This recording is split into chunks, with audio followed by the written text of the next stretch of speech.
Union Cheese Factory. No, unfortunately not. Make cheese Thursdays, Fridays, and Saturdays. ગરમ અહીંયા હિચકો છે, હિચકો ખાવો હોય તો જાઓ ફટાફટ. દોડો દોડો ભાઈ, જેને હિચકો ખાવો હોય દોડો. જાઓ, વંદના ભાભી દોડ્યા હિચકો ખાવા માટે. ઝાડ પડે નહીં જોજો. હવે અમે જઈ રહ્યા છીએ સ્કૂલ હાઉસ, એકોલ સ્કૂલ હાઉસ. એ ટાઈમની school.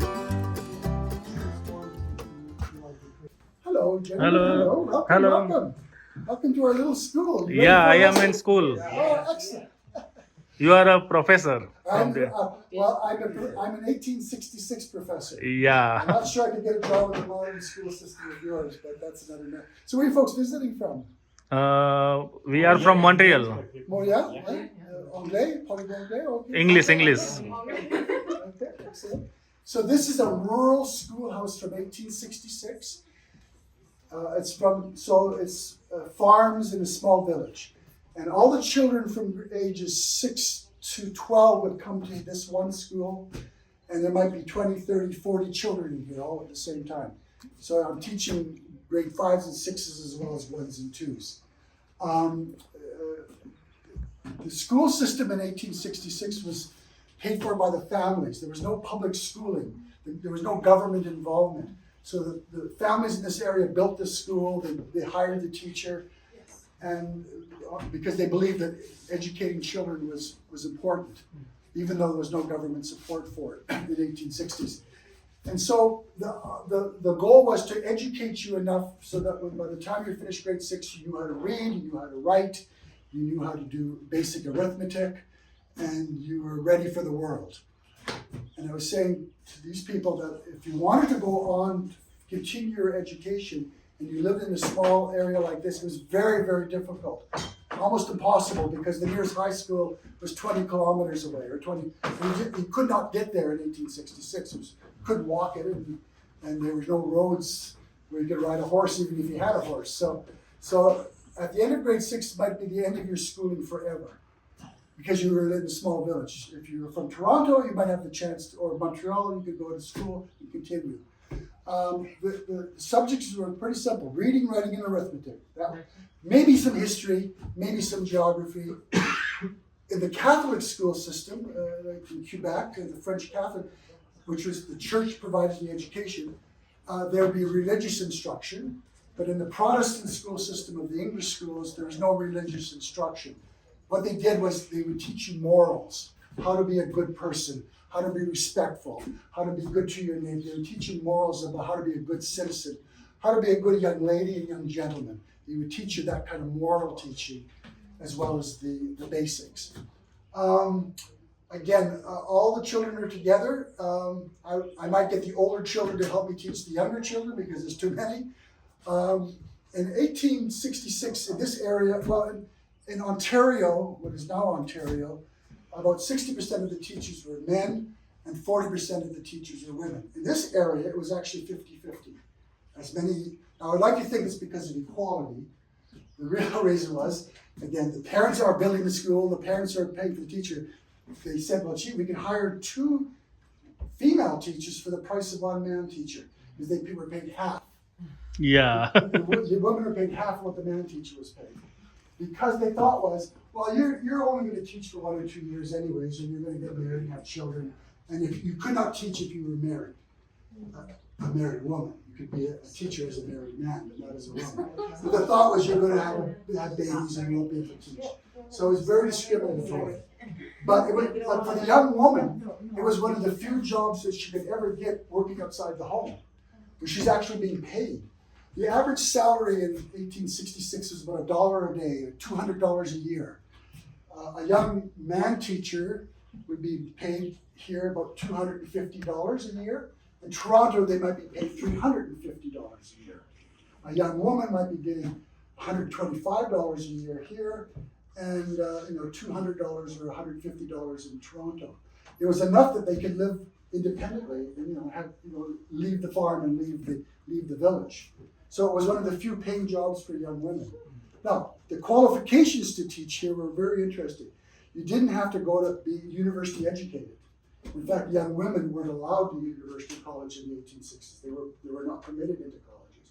But the qualifications to teach in the school, this particular school, where you had to have finished grade 6 yourself, so you had gone to school, you knew how to read and write. But more importantly, everyone in the village knew you came from a good family, you went to church, you were a good person, you were a very good student in school, and so your character is what got you the job. And she'll be perfect to teach the young children, or he'll be perfect for teaching the young children.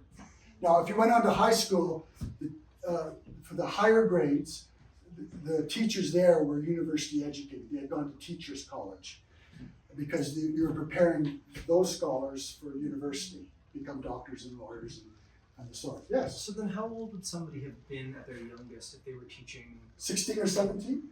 We're going to be a teacher in this 16 or 17, 18, a young woman who wasn't married yet. Because again, if she was married, she wouldn't have been a candidate. But a young man could be a teacher at 16, 17, because they were considered educated. Right. Now, I'm not sure I'd want some 16-year-olds to be teaching me, but there you are. You grow up fast. Now, if you weren't after school, if you couldn't go to high school because it was too far away, you were then expected to work. So after you finished your schooling here, you would be working someplace. You might be returning to the farm and working on the farm. You might be getting a job in the village. If you're a young man, you're learning a trade as an apprentice. You're becoming an apprentice at the print shop or at the cabinet maker. For young women, you'd be getting a job as a cook or a maid or a servant or a dressmaker or something of that sort. Or even worse than that was you might be getting a job in a factory in Montreal or Toronto. Dangerous job where you're at the risk of losing a hand or a finger or a foot because it was dangerous work. Or working in a mine, working in the sawmill. It was very common child labor. And here's the kicker. That child who's 13 years old is working 10 hours a day, 6 days a week, no vacation except for Christmas and the odd holiday like the Queen's birthday, and being paid 10 or 15 cents a day. Versus 3 years later as a teacher. Yes. And working beside their older brother or their father who's making $1 or $1.25 a day. So the children are being exploited and doing dangerous work perhaps, working hard, 10 hours a day for 6 days a week, forever. Now, when you became 16, you became an adult, and you would then be eligible for an adult's pay. Right. But for young children, it was a form of child labor, a form of slavery, basically. So I tell the young kids, even though 1866 wasn't great to be in school, it was a lot better than working in the job force in the 1860s. So that's school. That's schooling in 1866. 66, And yeah. if you're a bad student and you're not paying attention, I had the authority to use this on you. Yeah.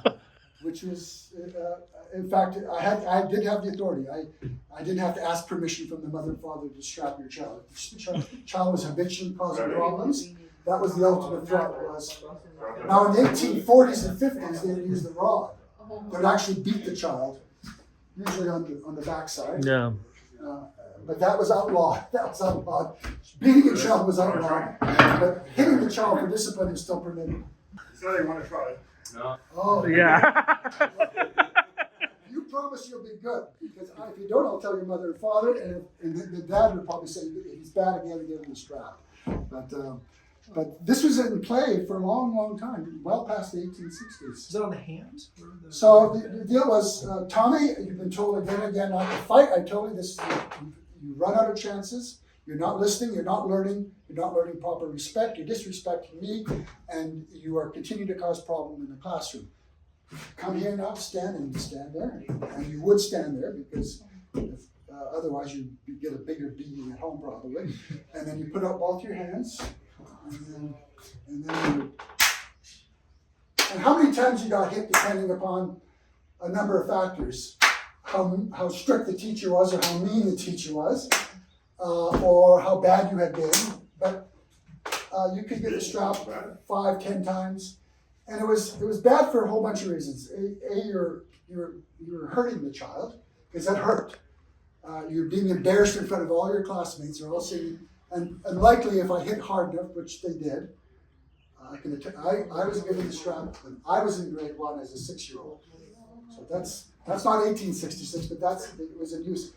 And you would start crying in front of your friends, and you'd be humiliated in front of your children.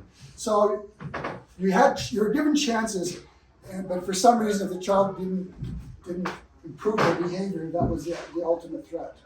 Yeah. But there are different, hopefully different grades of discipline before you got to the strap.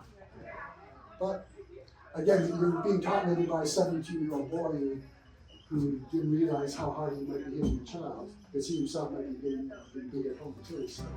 अब तो ઘોડાગાડીથી ઉતરતો જ નહીં હે કાના તમે લોકો તો ઘોડાગાડીના પૈસા વસૂલ કર્યા હશે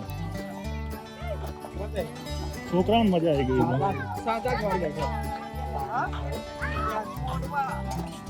ફરો ફરો તા ઘોડાગાડીમાં ફરો જે પ્રિન્ટિંગ ઓફિસ ન્યૂઝપેપરની ઓફિસ આ શું ભાઈ હતું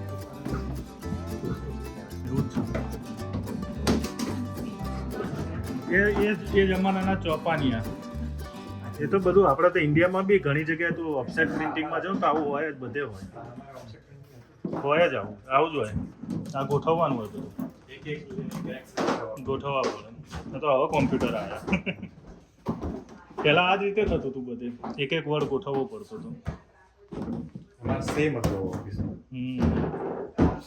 હતું મેં જોયેલું છે ને ઓફસેટ પ્રિન્ટિંગની અંદર આ મેં જોયેલું છે મને ખબર છે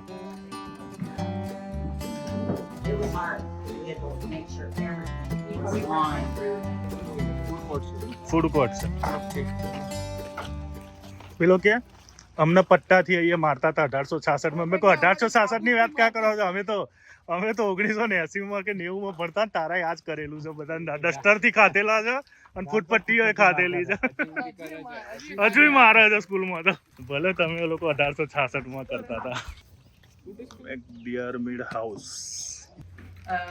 This is spinning is just basically putting the twist into the wool.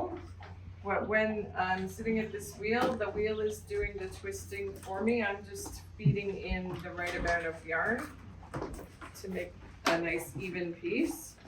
And the wheel is putting in the twist and also winding it up for me. So what I'm spinning with today is wool that was cleaned and brushed and dyed at our woolen mill. And I like doing it with a color that's not white. It starts off as white, most sheep are white. But if I spin with white wool, then people think that the wool's going around here, and it's not. This is a belt drive, so it's one of the reasons I spin with a different color, so you can see what's going on. So that's really all spinning is. We can't really do anything with this until after the twist is in it. So that's why there are so many spinning wheels in our village, and lots of people spun at home. And here it's a professional business, so this farm would have sheep, partly because the people who ran the farm knew how to do spinning and weaving. And that loom there is very old. It's from 1782. It was built in the States, and then 1783